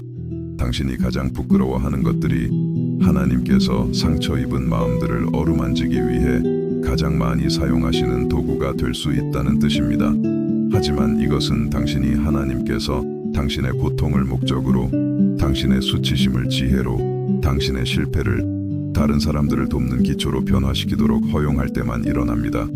이것은 당신이 당신의 흉터를 숨기는 것을 멈추고 비슷한 흉터를 가진 사람들과 연결되는 다리로 사용하기 시작할 때만 일어납니다. 베드로는 그 선택을 했습니다. 그는 자신의 이야기를 숨기지 않기로 선택했습니다. 한 번도 실패하지 않은 척하지 않기로 선택했습니다. 부인이 일어나지 않은 편집된 버전의 자신을 만들지 않기로 선택했습니다. 대신 그는 자신의 여정에 대해 투명하고 자신의 어려움에 대해 정직하며 자신의 경험을 통해 배운 것을 아낌없이 나누기로 선택했습니다. 그리고 이 선택이 그를 교회 역사상 가장 효과적인 지도자 중 한 명으로 만들었습니다. 그가 완벽해서가 아니라 진짜였기 때문입니다. 한 번도 실패하지 않아서가 아니라 구속적인 방식으로 실패하는 법을 배웠기 때문입니다. 강해서가 아니라 자신의 약점에서 힘을 찾는 법을 배웠기 때문입니다. 예수님께서 그날 아침 해변에서 베드로에게 마지막으로 하신 말씀은 나를 따르라였습니다. 몇 년 전 베드로를 처음 제자로 부르셨을 때 사용하셨던 바로 그 말씀이었습니다. 하지만 이제 그 말씀은 완전히 다른 의미를 가졌습니다. 처음에는 베드로가 젊음의 모든 에너지, 미숙함의 모든 자신감, 자신이 무엇을 할 수 있는지 안다고 생각하는 사람의 모든 교만으로 예수님을 따랐습니다. 이제 베드로는 경험의 지혜, 깨어짐의 겸손, 하나님께 의존하는 데서 오는 힘으로 예수님을 따를 것이었습니다. 처음에는 베드로가 자신이 왕국에 가치 있는 무언가를 제공할 수 있다고 생각하며 예수님을 따랐습니다. 이제 베드로는 자신이 예수님으로부터 가치 있는 무언가를 받았기 때문에 비로소 가치 있는 무언가를 제공할 수 있다는 것을 알며 예수님을 따를 것이었습니다. 그리고 어쩌면 그것이 하나님께서 당신에게도 하고 싶으신 일일지 모릅니다. 어쩌면 그분은 당신의 부인을 선포로 바꾸고 싶으실지 모릅니다. 당신의 추락을 도약대로 사용하고 싶으실지 모릅니다. 당신의 가장 큰 약함의 순간들을 다른 사람들에게 은혜를 베푸는 가장 강력한 자격 요건으로 바꾸고 싶으실지 모릅니다. 하지만 그렇게 되려면 당신은 베드로가 했던 것과 같은 선택을 해야 합니다. 당신은 이미지보다 정직을 선택해야 합니다. 외모보다 진정성을 선택해야 합니다. 평판보다 투명성을 선택해야 합니다. 그리고 당신이 이 선택을 할 때 당신이 당신의 인간성을 숨기려고 애쓰는 대신 하나님께서 그것을 통해 일하시도록 허용할 때 당신은 놀라운 것을 발견하게 될 것입니다. 사람들은 당신의 취약성 때문에 당신을 멀리하는 것이 아니라 다가온다는 것을, 당신의 어려움에 대한 정직함 때문에 당신에 대한 존경을 잃는 것이 아니라 당신에 대한 신뢰를 얻는다는 것을, 왜냐하면 사람들은 더 이상 도달할 수 없는 완벽함의 본보기가 필요하지 않기 때문입니다. 그들은 접근 가능한 은혜의 본보기가 필요합니다. 더 이상 영적인 슈퍼히어로가 필요하지 않습니다. 그들은 비범하신 하나님의 변화시키는 능력을 경험한 평범한 사람들이 필요합니다. 베드로는 그런 종류의 사람이 되었습니다. 그리고 그 때문에 그의 영향력은 지상에서의 그의 날들을 훨씬 넘어 확장되었습니다. 그 때문에 그의 이야기는 2000년이 지난 지금도 여전히 마음을 울립니다. 그 때문에 그의 편지들은 여전히 실패자처럼 느끼는 사람들을 위로합니다. 만약 이 메시지가 당신의 마음에 직접적으로 와 닿고 있다면, 만약 당신이 베드로의 이야기에서 당신 자신의 여정을 발견하고 있다면, 당신의 실패가 이야기의 끝이 아니라는 것을 알아야 할 누군가에게 이 영상을 공유해 주세요. 부인자에서 선포자로 변한 베드로의 변화는 특별한 시대에 특별한 사람에게 일어난 기적이 아니었습니다. 그것은 자신의 실패에 대해 정직하고 그분의 은혜에 열려있는 모든 사람의 삶에서 하나님께서 어떻게 일하시는지에 대한 시연이었습니다. 그것은 하나님의 사랑에 비해 너무 큰 실패는 없고 그리스도의 은혜에 비해 너무 깊은 추락은 없으며 성령의 변화시키는 능력에 비해 너무 최종적인 좌절은 없다는 증거였습니다. 우리가 함께한 이 여정의 끝에 이르렀습니다. 잠시 멈추어 우리가 베드로에 대해, 하나님에 대해, 그리고 아마도 가장 중요하게는 우리 자신에 대해 발견한 모든 것을 흡수하는 시간을 가졌으면 합니다. 우리가 베드로를 구원한 3번의 부인을 탐구하는 동안 사실 우리는 훨씬 더 깊은 것을 탐구하고 있었습니다. 바로 하나님께서 우리 삶의 가장 얼룩진 페이지들로 구원의 이야기를 쓰시는 비범한 방식입니다. 처음에 저는 터무니없어 보였을지도 모르는 질문을 던졌습니다. 베드로의 가장 큰 3가지 실수가 사실은 하나님께서 그를 구원하시기 위해 사용하신 도구였다고 말한다면 어떨까요? 이제 우리가 본 모든 것 이후에 그 질문은 더 이상 터무니없어 보이지 않습니다. 그것은 계시적으로 보입니다. 해방적으로 보입니다.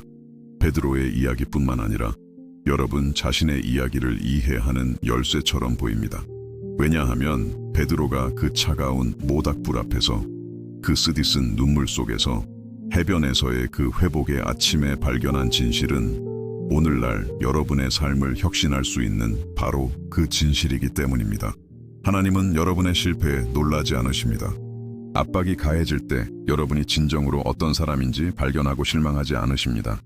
여러분이 자신의 기대에 미치지 못했다고 해서 여러분을 위한 당신의 계획을 취소하지 않으십니다. 사실 하나님은 여러분의 최악의 결정 동안에도 거기에 계셨습니다. 여러분의 가장 큰 약함의 순간에도 함께 하셨습니다. 여러분이 증언 대신 침묵을, 용기 대신 자기 보존을, 고백 대신 부인을 선택했을 때 지켜보고 계셨습니다. 그리고 그 모든 순간에 그분은 여러분의 실패를 여러분에게 불리한 증거로 계산하고 계셨던 것이 아닙니다. 그분은 여러분의 삶으로 만들고 싶어 하시는 걸작을 위한 원재료를 보고 계셨습니다. 우리의 대화 중에 여러분이 베드로의 이야기에서 자신의 여정의 단면들을 얼마나 많이 발견했는지 생각해 보십시오. 스포트라이트를 벗어난 곳, 기독교 공동체의 안전한 환경을 떠난 곳, 여러분을 신자라고 아는 사람들을 벗어난 곳에서 신앙이 시험받았던 여러분, 자신의 모닥불의 순간들을 얼마나 많이 기억했나요? 거울을 보고 돌아보는 사람을 알아보지 못하는 그 느낌에 얼마나 많이 공감했나요? 어쩌면 여러분의 부인은 베드로의 것만큼 명백하지 않았을지도 모릅니다. 어쩌면 여러분은 문자 그대로 예수님을 모릅니다 라고 말한 적은 없을지도 모릅니다.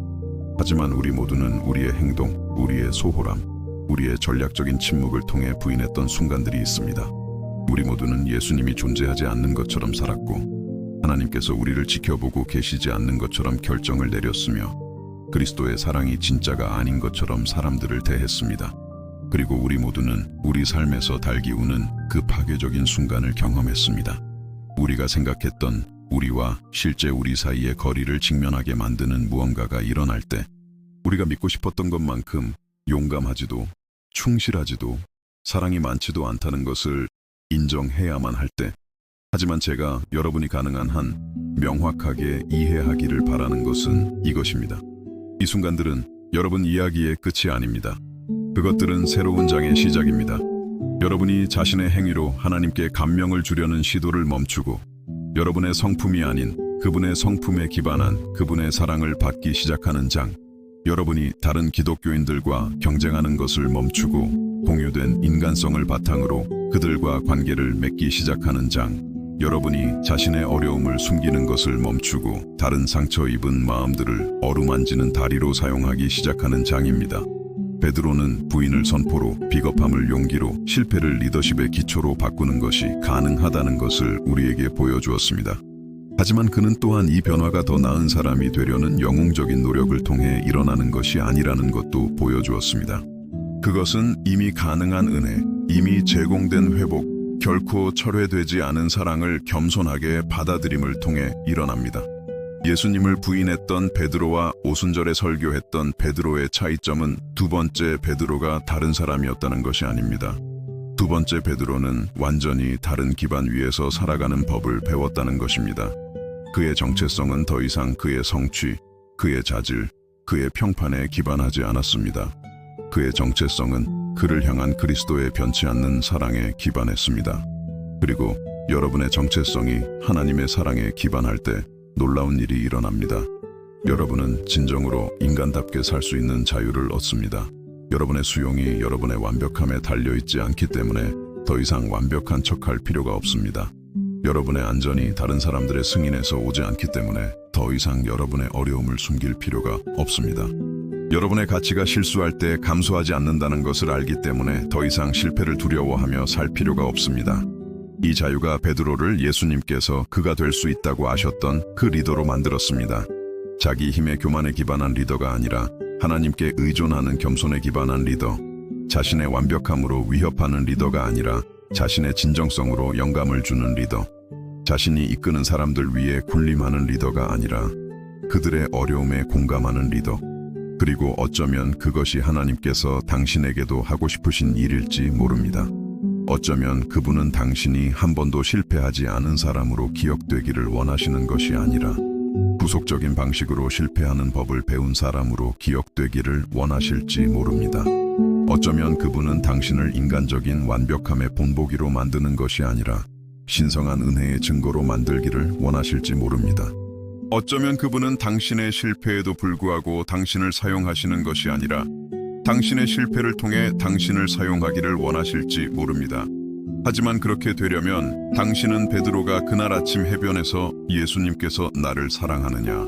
라고 물으셨을 때 내렸던 것과 같은 결정을 내려야 합니다. 당신은 감명을 주는 것 대신 정직을 선택해야 합니다. 웅장함 대신 단순함을 선택해야 합니다. 당신이 투영하고 싶은 이미지가 아닌 당신의 진실한 마음에서 하나님의 질문에 답해야 합니다. 예수님께서 베드로에게 그를 사랑하는지 물으셨을 때 그분은 베드로의 웅변을 시험하고 계셨던 것이 아닙니다.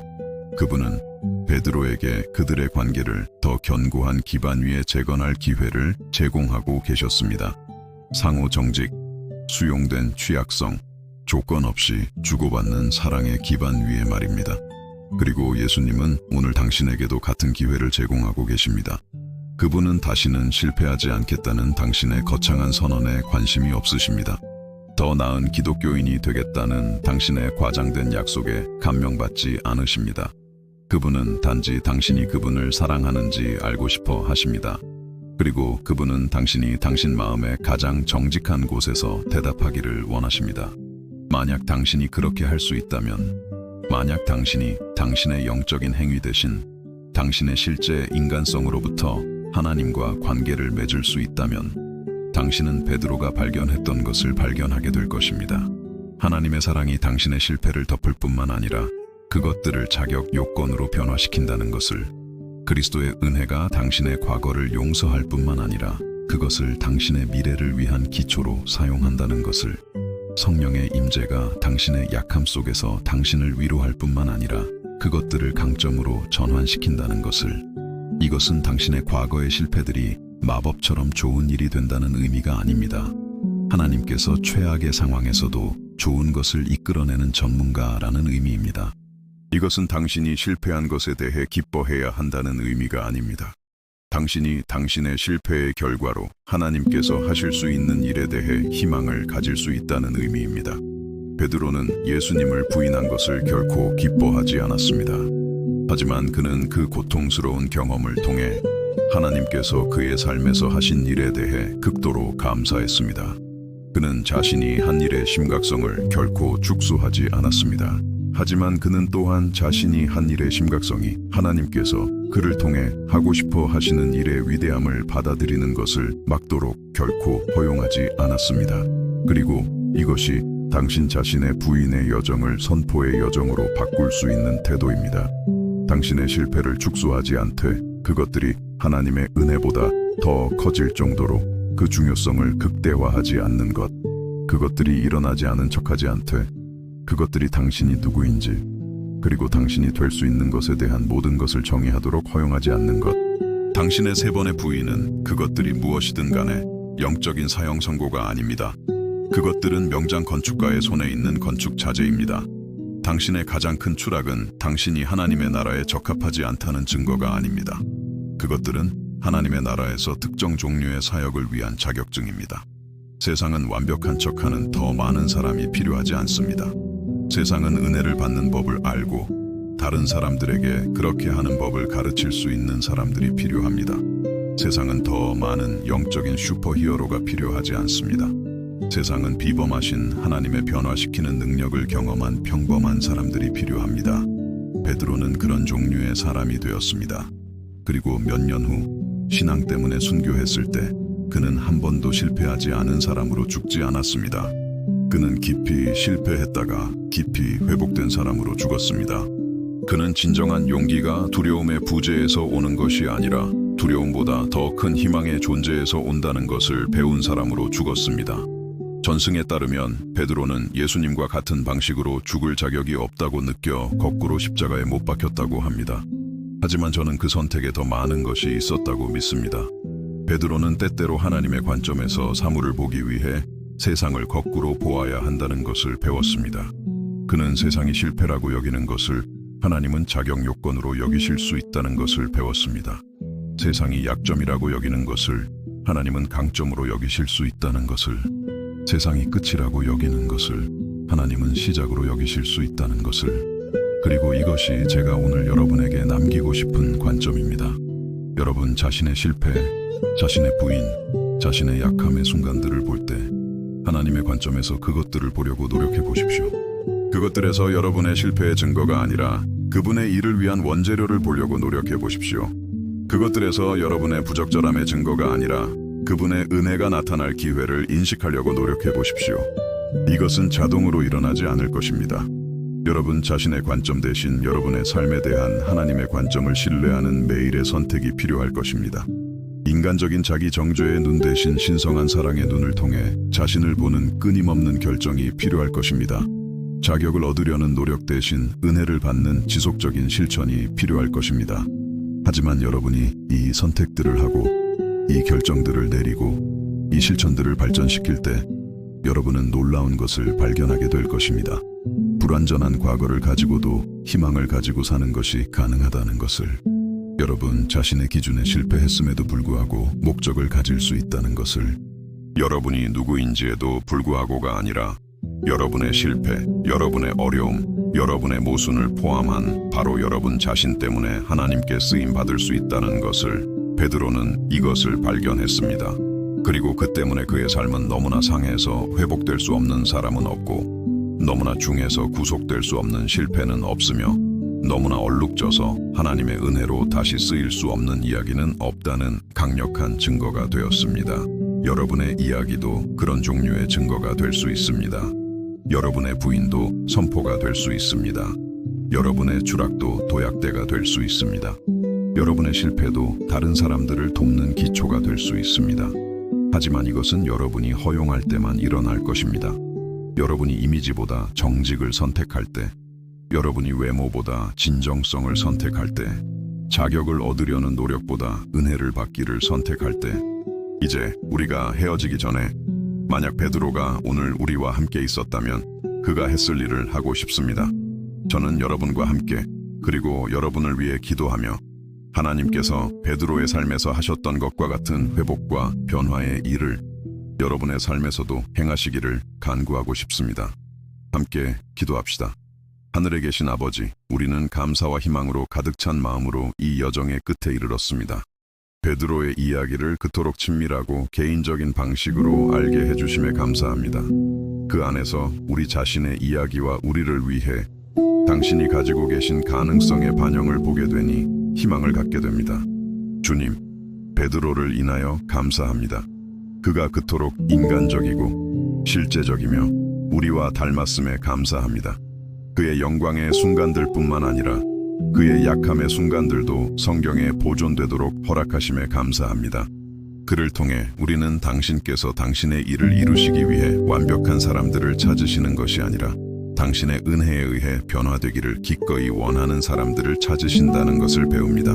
그리고 오늘 아버지, 저는 이 기도를 듣고 있는 각 사람을 당신 앞에 데려옵니다. 당신은 그들 각자의 이름을 아십니다. 당신은 그들의 어려움, 그들의 고통, 그들의 비밀스러운 부인을 아십니다. 당신은 그들이 스스로에게 실망했던 순간들을 아십니다. 그들이 당신을 실망시켰다고 느꼈던 때도 아십니다. 하지만 당신은 또한 그들 각자 안에 있는 잠재력도 아십니다. 당신의 은혜가 그들의 삶에서 일을 마쳤을 때 그들이 될 수 있는 모습을 보십니다. 당신은 그들의 잿더미에서 나올 수 있는 아름다움, 그들의 약함에서 태어날 수 있는 힘, 그들의 상처에서 자라날 수 있는 사역을 보십니다. 주님, 저는 당신께서 베드로에게 하셨던 것과 같은 일을 이 각 사람들을 위해 해주시기를 간구합니다. 그들의 실패를 거절의 증거가 아니라 은혜의 기회로 보게 도와주소서. 그들의 좌절이 그들 이야기의 끝이 아니라 당신의 자비로 쓰인 새로운 장의 시작이라는 것을 이해하게 도와주소서. 자신이 한 일에 대한 죄책감을 짊어지고 있는 이들을 위해 저는 당신의 용서가 어떤 죄보다도 크다는 것을 보여주시기를 기도합니다. 자신의 실패 때문에 자격이 없다고 느끼는 이들을 위해 저는 당신의 자격 요건이 세상의 자격 요건과 다르다는 것을 드러내 주시기를 기도합니다. 다시는 자신을 신뢰하기를 두려워하는 이들을 위해 저는 그들에게 자신의 힘 대신 당신을 신뢰하는 법을 가르쳐 주시기를 기도합니다. 주님, 당신께서 베드로를 부인자에서 선포자로 변화시키셨듯이 당신의 목적에 따라 이 각 사람들을 변화시켜 주소서. 그들의 가장 고통스러운 경험을 비슷한 고통을 겪고 있는 다른 사람들을 섬기는 자격증으로 사용하소서. 그들의 가장 큰 추락을 당신 안에서의 가장 큰 승리를 위한 도약대로 사용하소서. 그리고 아버지, 저는 특히 아직 영혼의 어두운 밤 가운데 있는 이들을 위해 기도합니다. 아직 회개에 쓰디쓴 눈물을 흘리고 있는 이들을 위해 아직 당신께서 그들과 같은 사람을 어떻게 사용하실 수 있는지 보지 못하는 이들을 위해 베드로도 이 단계를 거쳤다는 것을 상기시켜 주소서. 회복은 오지만 시간이 걸린다는 것을 상기시켜 주소서. 그들 자신에 대한 인내심과 당신에 대한 신뢰를 주소서.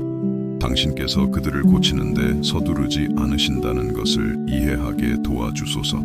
왜냐하면 당신은 그들을 깨진 것으로 보지 않으시기 때문입니다. 당신은 그들을 과정 중에 있는 것으로 보십니다. 실패자로 보지 않으십니다. 진행 중인 작품으로 보십니다. 실망으로 보지 않으십니다. 당신의 은혜 안에서 사는 것이 무엇을 의미하는지 배우고 있는 사랑하는 자녀로 보십니다. 주님, 저는 또한 각 마음속에 당신을 따르는 것이 무엇을 의미하는지에 대한 새로운 이해를 깨워주시기를 기도합니다. 당신께서 그들을 완벽하도록 부르신 것이 아니라 진정성 있도록 부르셨다는 것을 이해하게 하소서. 당신께서 그들을 신앙의 슈퍼히어로가 되도록 부르신 것이 아니라 당신의 은혜의 정직한 증인이 되도록 부르셨다는 것을, 당신께서 그들을 그들의 영성으로 세상을 감동시키도록 부르신 것이 아니라 당신의 사랑에 의해 변화된 그들의 인간성으로 세상을 어루만지도록 부르셨다는 것을, 마지막으로 아버지, 저는 이 메시지가 말이 끝난 후에도 오랫동안 그것을 들은 이들의 마음속에 계속 메아리치기를 기도합니다. 그것이 어려운 순간에 희망의 원천이 되고 의심의 시기에 당신의 신실하심을 상기시키며 인생의 폭풍 속에서 안전의 닻이 되게 하소서. 베드로의 3번의 부인에 대해 들은 각 사람이 자신의 부인이 이야기의 끝이 아니라는 것을 영원히 기억하게 하소서. 그것들이 당신의 무조건적인 사랑, 당신의 변화시키는 은혜, 당신의 흔들리지 않는 신실하심에 대한 새롭고 더 깊은 경험의 시작이라는 것을, 부인당하셨지만 계속 사랑하셨고, 거절당하셨지만 계속 환영하셨으며, 버림받으셨지만 결코 아무도 버리지 않으신 예수님의 이름으로 기도합니다. 아멘. 모든 지각에 뛰어난 하나님의 평강이 그리스도 예수 안에서 여러분의 마음과 생각을 지키시기를 원합니다. 여러분이 깊이 알려져 있고 무조건적으로 사랑받고 있다는 것을 알고 이 순간을 떠나시기를 바랍니다. 여러분의 실패가 여러분을 정의하는 것이 아니라 여러분을 향한 하나님의 사랑이 여러분이 누구인지, 그리고 여러분이 될 수 있는 모든 것을 정의한다는 확신을 가지고 가시기를 바랍니다. 그리고 여러분이 베드로의 3번의 부인을 기억할 때마다 그것들이 초대교회의 가장 강력한 3번의 선포가 되었다는 것도 기억하십시오. 부인자를 설교자로 변화시키신 바로 그 하나님께서 오늘 여러분의 삶에서 일하고 계시며 여러분의 과거의 얼룩진 페이지들로 구원의 이야기를 쓰고 계시다는 것을 기억하십시오. 평안히 가십시오. 사랑받고 있음을 알며 희망을 가지고 가십시오. 여러분의 이야기가 끝나지 않았음을 알며 목적을 가지고 가십시오. 하나님께서 여러분의 실패를 포함한 여러분의 온전한 여정을 사용하여 다른 마음들을 어루만지고 그분의 나라를 확장할 계획을 가지고 계심을 알며 우리 주 예수 그리스도의 은혜와 하나님 아버지의 사랑과 성령의 교통하심이 여러분의 삶의 모든 날에 함께 하시기를 빕니다. 아멘.